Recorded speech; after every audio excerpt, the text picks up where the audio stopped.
Salut mes petits farfadets, ça biche. Amateurs d'étumescents de vieux comics pas frais, je vous souhaite en toute amicalité, joie et pétulance la bienvenue dans cette nouvelle vidéo nostalgique consacrée à la série des Miss Hulk publiée par Aredi dans la collection Artimacolor Marvel Superstar. La maison de Tourcoing a rassemblé dans une compile, on dit une compile, ça fait jeune, les 25 épisodes de la série Miss Hulk dans 9 albums velus comme nous allons le voir à présent. Mais car il y a un mais, je vais scinder en plusieurs vidéos ma pertinente analyse pour des raisons purement techniques, pour la simple et bonne raison que je ne suis pas comme tous ces branleurs de youtubeurs qui foutent rien de leur journée et qui ont le temps de faire leurs vidéos. Moi j'ai un vrai boulot qui me demande de me lever tôt et j'ai très peu de temps pour vivre mes passions le soir. Alors je suis obligé de faire avec le temps que j'ai à ma disposition et justement pour parler de la collection Miss Hulk chez Aredi, il faut pas mal de temps. Ainsi je vais faire une trilogie avec d'abord les 3 premiers albums dans cette vidéo, puis 3 autres dans une seconde et enfin 3 derniers dans la 3e vidéo. Ok.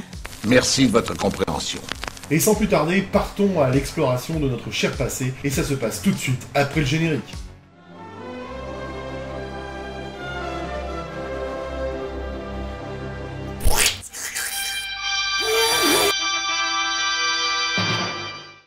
Le premier album consacré à Miss Hulk chez Aredi s'intitule tout simplement Miss Hulk. Ouais, les mecs se sont pas cassés le cul. Il est sorti lors du 4e trimestre 1980 en France. Bon alors je reviens pas sur ce premier album parce que j'en ai parlé 2 fois par le passé dans de vidéos assez complètes. Mais pour faire simple, Stan Lee a décidé de créer une version féminine de Hulk parce qu'il avait peur de se faire rafler l'idée par les producteurs de la série télévisée. J'ai démontré dans ma vidéo du mag 46 pourquoi cette BD était plus créée comme un script de téléfilm qu'une vraie BD. Et ceci va expliquer pourquoi le scénariste suivant, qui va travailler sur cette série, va avoir un sacré cadeau empoisonné, mais je vais y revenir. Le premier épisode parle donc de Jennifer Walter, cousine de Bruce Banner, qui est victime d'une tentative de meurtre qui manque de lui péter le stick, et elle est sauvée par une transfusion de sang, réalisée par Bruce Banner, avec son propre sang, mais qui par là même lui transmet sa malédiction. Si elle acquiert une force considérable, She-Hulk garde les idées claires et n'a que très peu d'accès de rage comme son cousin. J'adore ce dessin de Miss Hulk, fait par John Buscema. Regardez comme son corps est bien rond et terriblement sexy. Tu as la braguette ouverte, mec? Oui, parce qu'il fait très chaud. Il faut que vous le sachiez, pas seulement dans la colle, Miss Hulk est le dernier grand personnage de Marvel créé par Stan Lee. Et franchement, en ce début d'année 80, les idées sont foisonnantes et les scénarios sont vraiment classieux chez Marvel. Masterclass. Rappelez-vous, magnifique. En ce début d'année 1980, c'est le début de la saga du Phénix Noir dans l'Uncanny X-Men 129, vu dans le spécial Strange 28 en juin 82, mon premier spécial Strange à moi, méga nostalgie, magnifique. C'est aussi le 200e épisode de Spider-Man avec l'araignée confrontée à ses sentiments envers le cambrioleur qui a tué son oncle, chose encore fraîche car dans la magie des comics, il n'y a que 4 ans d'écoulés depuis le fameux drame. Une aventure scénarisée par Marv Wolfman et dessinée par Case Pollard, mais Stan Lee revient pour en écrire la dernière page. Magnifique. Un épisode vu dans le Strange 154 en octobre 1982. C'est aussi la création de la lumineuse et chatoyante Dazzler dans l'Uncanny X-Men vu dans le spécial Strange 29, même si on pourrait citer en guise de mon chéri de fin de repas, le voyage épique à la même époque proposé par la création du magazine Epix Illustrated. Foisonnante époque, n'est-il pas vrai ? Non. Miss Hulk est née de ce fantastique chaudron marvelien aux idées incroyablement inspirées dans ses débuts des années 80 et on comprend pourquoi c'est magique. J'avais envie de faire cette digression qui fait de bien là où elle passe pour vous montrer qu'on avait encore des idées à cette époque-là. Et puis ça fait pas de mal aux mirettes mes belettes de revoir toutes ces petites beautés qui ont enjaillé notre enfance. Pour en revenir à l'album Aredi, après avoir diffusé le premier épisode, la maison de Tourcoing nous propose le Savage She-Hulk numéro 2 de mars 1980 avec cette fois-ci David Anthony Kraft, aka David Kraft, au scénario et Mike Vosburg et Chickstone au dessin.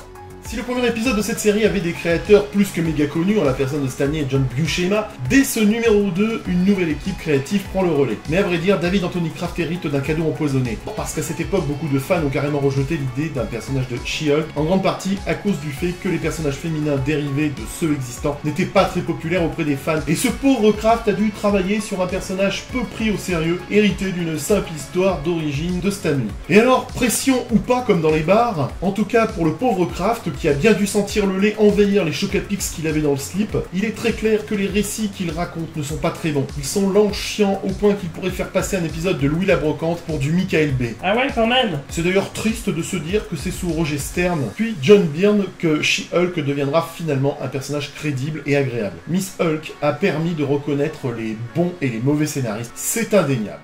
Côté dessin, Mike Vosburg fait son job, comme Steve, même si moi je n'aime pas du tout son coup de crayon. Mais il arrive à rendre lisible le scénario. Mais ne nous le cachons pas, les histoires sont maladroites et ciblées vers un public plus jeune. Les défis proposés sont souvent indignes de quelqu'un ayant la force de Hulk. Déjà, il y a le grand méchant qui est un mafieux appelé Trask, qui ne casse pas trois pattes à un connard. En plus, bonjour le cliché du méchant qui a un serpent pour fétiche. De même, le casting de soutien est inintéressant. Zapper est un étudiant en médecine, plus jeune que Jen, et il aura un amour non partagé pour elle pendant la majeure partie de la série. En gros, il servira de faire valoir à la Rick Jones. L'intrigue des épisodes 2 et 3 tourne autour de la mort de l'amie de Jen, une certaine Jill, tuée dans la voiture de Jen, dont les freins ont été sabotés par les hommes de main de Trask. Et le rival professionnel de Jen, l'avocat général Buck Bukowski, pense que She-Hulk est la meurtrière de Jill et lui fait porter la responsabilité, ce qui met notre héroïne dans le caca du cul au cou. C'est élégant. Par contre, il y a un truc qui me plaît trop dans le visuel, et je vais vous en parler maintenant, parce que j'ai envie de le faire maintenant. Bah vas-y, parle. Ce que j'ai toujours aimé dans les bandes dessinées de l'époque, c'est qu'on pouvait voir de vraies copies de panneaux de journaux. Le saviez-vous? En fait, ces panneaux de journaux incrustés sont des textes de Lorem Ipsum, c'est-à-dire une suite de mots sans signification utilisés à titre provisoire pour calibrer une mise en page, le texte définitif venant remplacer le faux texte dès qu'il est prêt ou que la mise en page est achevée. C'était vraiment très intéressant. Dans le numéro 3, David Kraft veut nous faire croire que Jen ne devient She-Hulk et se déchaîne que dans son sommeil. Mais le vrai coupable est un robot de Trask qui est censé être confondu avec la vraie Miss Hulk. J'adore le souci du scénariste qui tente de justifier dans l'épisode 3 pourquoi She-Hulk courait dans une minuscule chemise de nuit blanche en lambeaux. Bah simplement parce qu'elle dormait en chemise de nuit avant de se transformer. Mais très rapidement, les auteurs s'en battent les steaks et finalement, c'est en quelque sorte considéré comme acquis. She-Hulk aura toujours sa chemise de nuit quand elle se transforme. Les mecs en ont rien à foutre. Le second album d'Aredy regroupe les épisodes 4 à 6 de She-Hulk et s'intitule Miss Hulk contre-attaque, datant du premier trimestre 1981. L'épisode 4 commence par nous montrer une réelle distinction dans les personnalités de Jen et de She-Hulk. Un bon point pour Kraft. Par contre, au niveau scénario, c'est du n'importe quoi. Le vilain Trask possède un tas de technologies volées aux entreprises Stark, pas mal pour un mafieux de 3ème division. Il convainc le shérif Maurice Walter, qui est le père de Jennifer, qui croit que sa fille a été tuée par Miss Hulk, de conclure une alliance avec lui contre She-Hulk. Chose aberrante, car on apprend que Trask était responsable de la mort de la femme de Maurice Walter dans une tentative d'assassinat contre lui. Bon, passons. Trask sait que She-Hulk est vraiment la fille du shérif, et l'arme qu'il a donnée au père de Jen fonctionne sur l'énergie émotionnelle. Ouais, cherche pas à comprendre, c'est quantique, comme à Noël. J'ai pas compris la blague. Il s'attend à ce que les réactions de l'arme rendent Maurice fou, et c'est ce qui commence à arriver, mais finalement She-Hulk sauve son père, et Trask s'enfuit. Il est révélé au shérif que Jen Walter est toujours en vie, et tout est bien qui finit bien. Cela aurait pu être un bon moment pour lui dire qu'elle était vraiment She-Hulk, mais cela n'arrive pas. Et tu sais pas pourquoi. Parce que le scénariste est con? Ouais, c'est possible. Le numéro 5 s'ouvre sur une très belle démonstration de la force de She-Hulk alors qu'elle maintient un pont après un tremblement de terre. Enfin, une mise en valeur de ses capacités. C'est encore Trask qui est derrière tout ça avec un serpent d'argent géant. Oui, Trask a développé cet appareil qui aspire tout le pétrole des champs pétrolifères de la compagnie Roxxon. Ah! La transformation de Trask d'un patron du crime de bas niveau en cerveau de haute technologie avec des rêves de prendre le contrôle de l'économie pétrolière mondiale est vraiment ridicule. Trask ne devient pas un Apex Predator, mais ressemble plus à un aigle majestueux dans une fosse septique. Mais bon, on n'est plus à ça près. Miss Hulk va finalement détruire le Silver Serpent, et après 5 numéros, le grand patron de la mafia est vaincu avec, quand on y regarde de près, peu d'implication de Miss Hulk dans sa chute. Vraiment bancal comme Lorraine. Dans She-Hulk numéro 6 de juillet 1980, Iron Man vient à Los Angeles pour enquêter sur la mort de l'un des employés de Stark que nous avons vu dans l'arc précédent. Il suppose que She-Hulk est un monstre, mais finit par se rendre compte que la nénette verte n'est pas une criminelle. Ils retrouvent ensemble le robot qui s'était fait passer pour Miss Hulk, ce qui l'innocente de tout ce qui lui est reproché jusqu'alors. Tu sens qu'on a voulu bourrer aux chausse-pieds cette intrigue avec un cadre de Marvel en la personne d'Iron Man. Kraft n'est pas bon au scénario. Son récit semble s'adresser à un public beaucoup plus jeune que ce que propose une bande dessinée Marvel typique. Je ne sais pas si c'était un choix délibéré, mais le résultat est quelque chose de presque aussi nul que le scénario de Wonder Woman 84. Passons, si vous le voulez bien, et même si vous ne le voulez pas, au 3e album d'Aredy appelé Miss Hulk contre l'Homme-Chose, sorti lors du second trimestre 1981. Il rassemble les épisodes 7 à 9 de She-Hulk. Les 7e et 8e épisodes forment un arc narratif à eux seuls. Il commence avec Richard Rory, un personnage random qui gagne gros dans un casino de Las Vegas. Il croise la route de Jennifer Walters, qui fuit la police, et une idylle débute entre les deux. Richard convainc Jen de venir avec lui en Floride, où il achète la station de radio dans laquelle il travaillait autrefois. Ce voyage en Floride est l'occasion d'amener Miss Hulk dans les marais, où de monstres étranges entretiennent la fontaine de jouvence. Beaucoup de gens ont trouvé la fontaine, et une fois qu'ils se sont baignés dedans, ils ne la quittent plus, et ils n'ont plus envie de changer. Jen convainc tout le monde que vivre une vraie vie vaut mieux qu'une immortalité où rien ne change. De quoi tu te mêles, la grosse? Ils finissent par détruire la fontaine. Cet acte n'est pas gratuit, hein. Il est évident que supprimer cette fontaine de l'univers Marvel était l'un des objectifs de cette histoire, car c'était un artefact assez puissant, mais cliché à traîner. Et forcément, puisqu'on est dans un marais sombre et boueux, comme la politique française, l'aventure donne lieu à une rencontre avec Man-Things, qui forcément part en cacahuète et finit en combat aussi inutile qu'un tocard en école de commerce. Enfin, l'album Haredi nous propose le début d'un arc de 4 épisodes avec ce 9e épisode de She-Hulk qui s'intitule Le pouvoir de la parole. She-Hulk revient de son voyage en Floride et rencontre Zapper qui parvient à la mettre en colère. Elle reste en mode She-Hulk pendant tout le voyage, retour, et prend même un appel téléphonique de Bukowski sous cette forme. Passage intéressant en vérité, car She-Hulk craint que toute irritation mineure ne se transforme en une rage brûlante et ne la transforme. Mais il est intéressant de l'avoir resté essentiellement Jennifer Walters sous la forme de She-Hulk, chose qui n'était pas très claire dans les épisodes précédents. Bukowski a appelé Jennifer Walters parce qu'il lui renvoie une affaire civile. Un jeune hippie a rejoint une secte et ses parents veulent le récupérer. Lorsque Walters va enquêter, elle découvre que le culte est dirigé par un gars qui se fait appeler The Word, car Eddie appelle la parole. Et pourtant, comme le dit F.R. David, Word don't come easy. J'ai pas compris. The Word présente sa fille Ultima, sur qui il a utilisé ses pouvoirs de persuasion pour la forcer à entraîner son corps à des niveaux surhumains.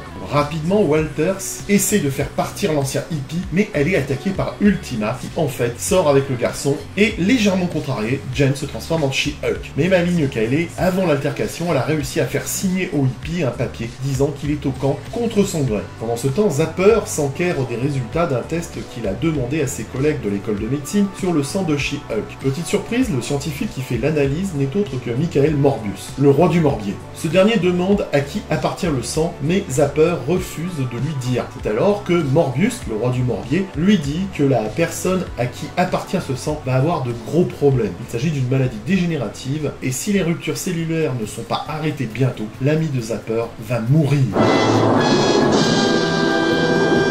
C'est ainsi que se termine l'épisode, l'album Haredi et la première vidéo consacrée à Miss Hulk. Soyons honnêtes, même si j'ai un regard d'adulte acide sur le travail des auteurs, je ne peux être méchant avec cette collection, car elle m'a apporté joie et félicité quand j'étais gosse. La nostalgie est trop forte pour que je vomisse de façon peu harmonieuse sur ces bouquins Haredi. On n'avait que ça à se mettre sous la dent à l'époque, et il faisait la jointure entre deux sorties de Strange. Surtout que ces bouquins me contentaient pleinement. Il faisait le café comme on le dit chez grand-mère qui sait si bien faire un bon café. Et puis Haredi nous a permis de découvrir des super-héros que Luke ne proposait pas. Donc si je râle, c'est plus pour la forme que par conviction. Je vous propose de vous retrouver tout bientôt pour la suite de cette brillante présentation, mais pas tout de suite. C'était Bob Zombie, le prince de la bulle de love dans le tube, pour vous servir. À très bientôt le geek. Philippe, je sais où tu te caches. Viens ici que je te bute, enculé. Non, Abdel Raftafi. Mais enfin, ça va pas. Mais c'est juste insupportable.